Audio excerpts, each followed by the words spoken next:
bermiliar-miliar atau di atas 100 juta saja.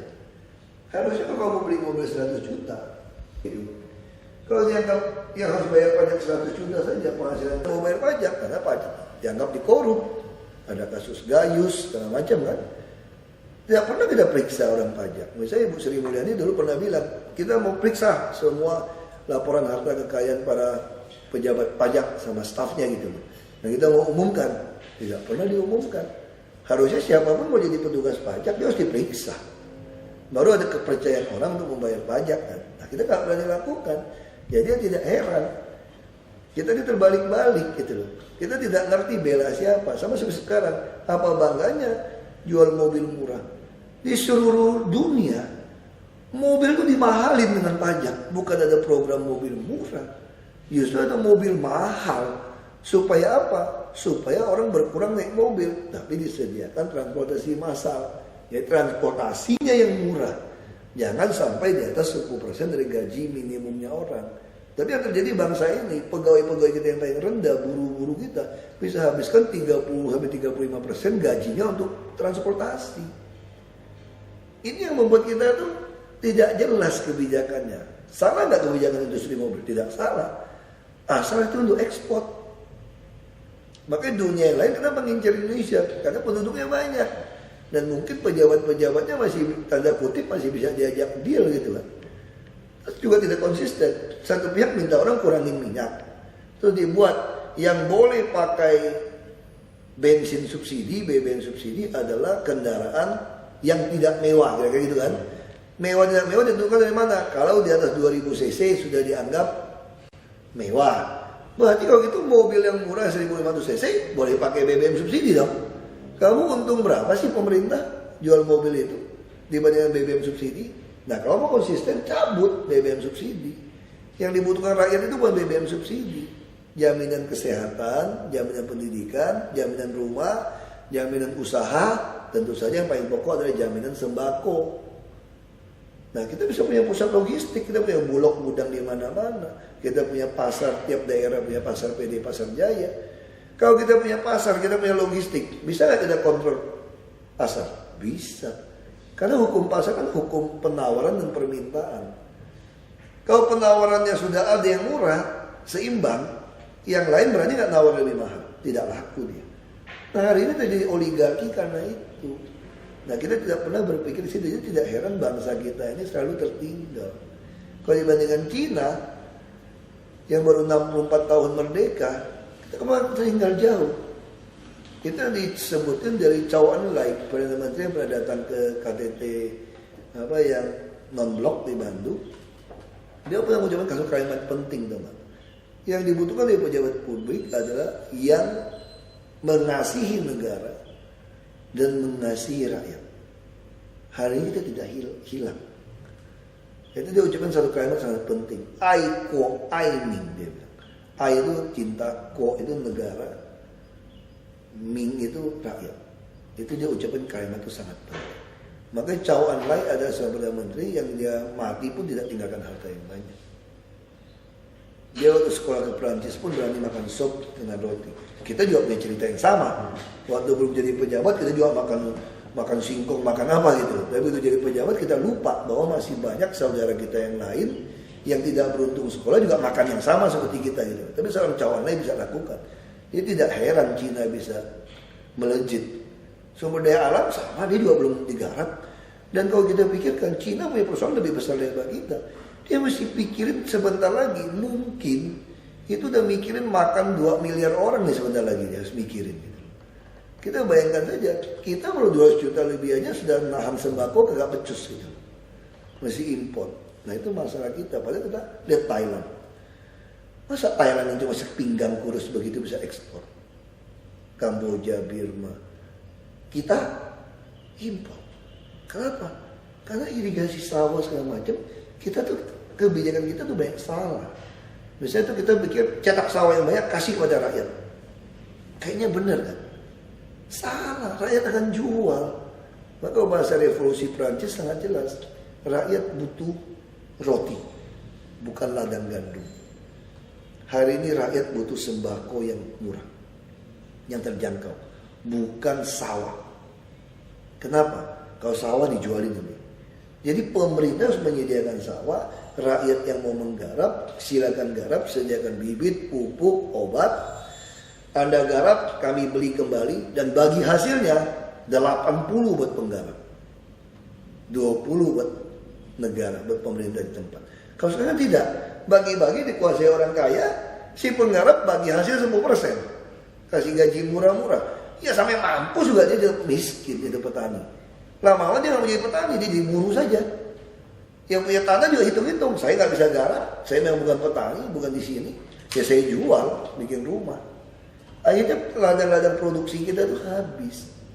Lalu kita bicara juga sama, inti plasma, kita bicara sawit atau karet yang primadona. Apa yang terjadi di plasma-plasma kita? Dapat sertifikat semua, dibeli lagi dari perusahaan intinya. Jadi harusnya nggak bisa. Kita udah tahu rakyat kita sama seperti DKI. Bangun rumah susun begitu banyak, dijualin rumah susunnya.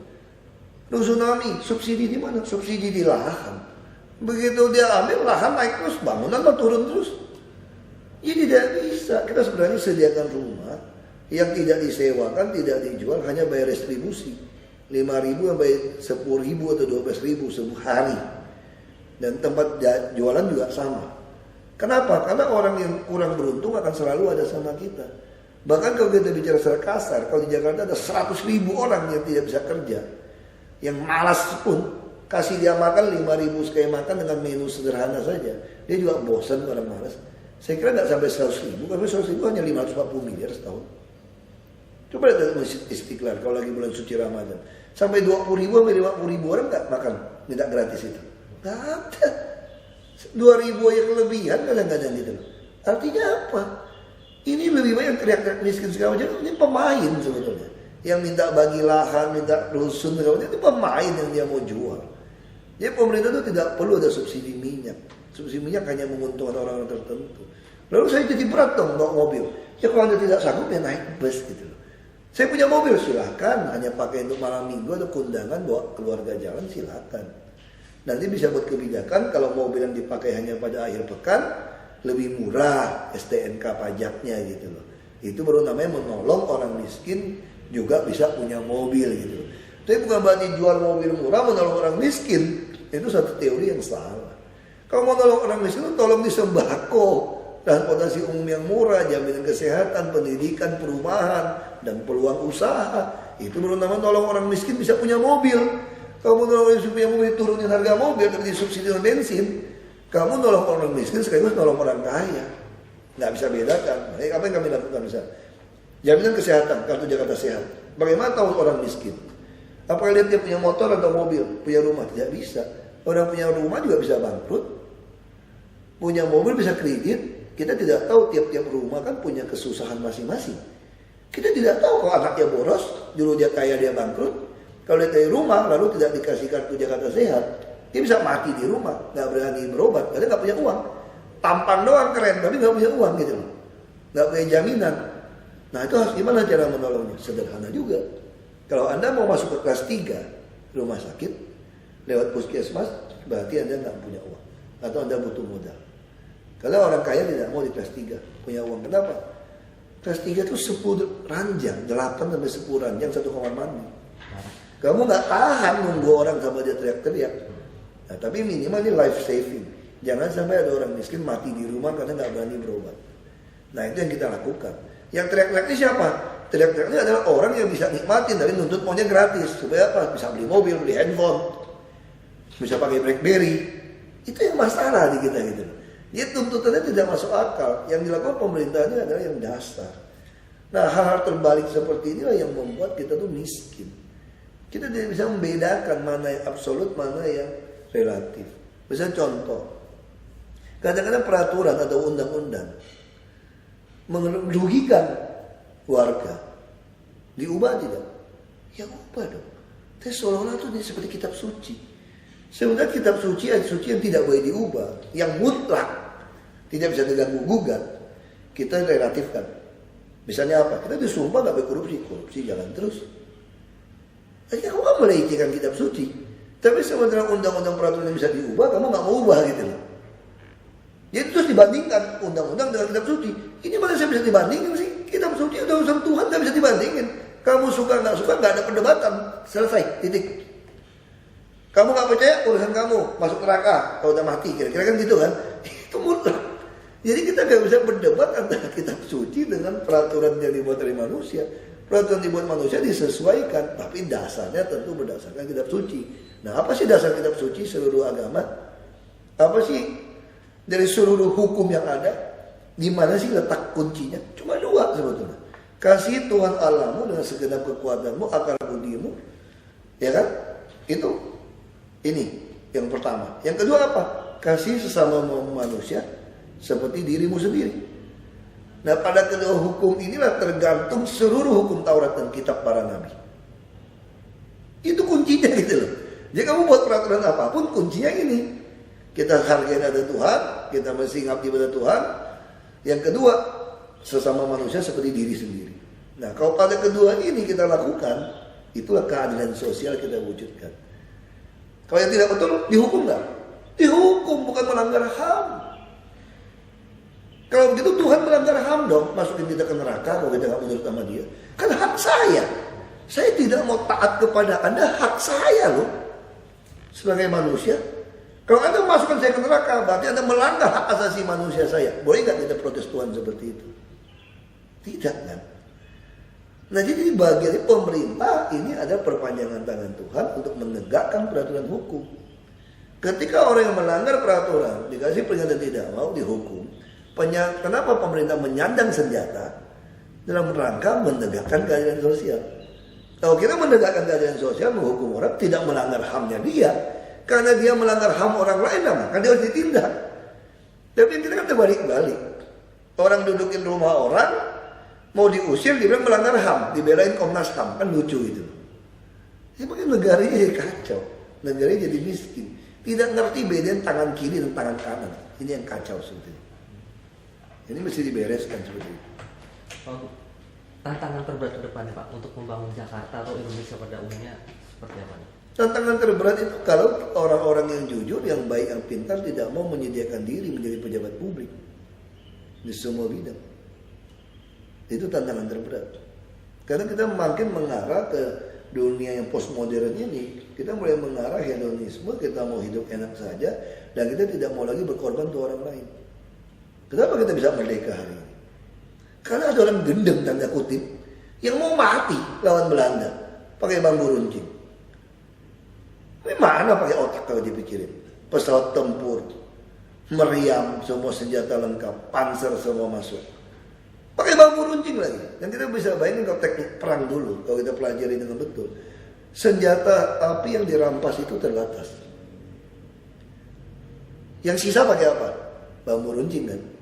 Terus kalau waktu maju perang mencegat itu pasukan, yang bambu runcing di belakang apa di depan?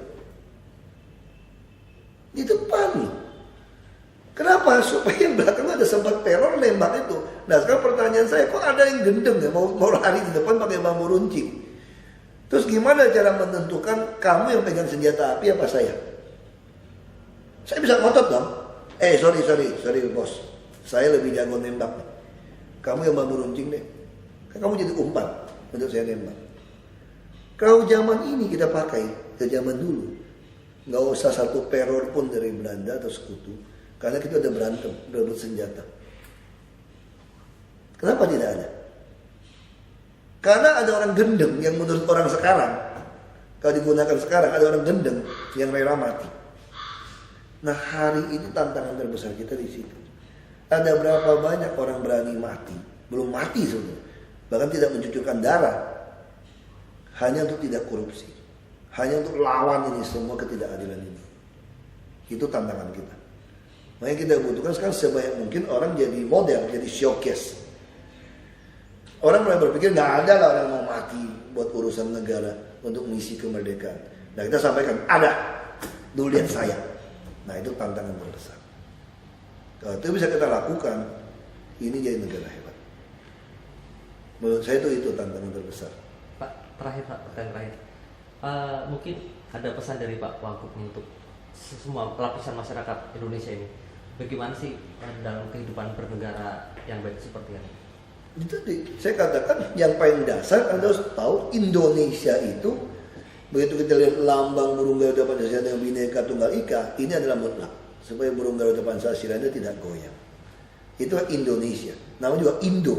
Kita terdiri dari berbagai ras dan suku dan agama dan kepercayaan semua. Makanya ini adalah Indo. Makanya lambang itu Bhinneka Tunggal Ika dan burung Garuda harus mencengkramnya dengan baik. Ini dasar pertama.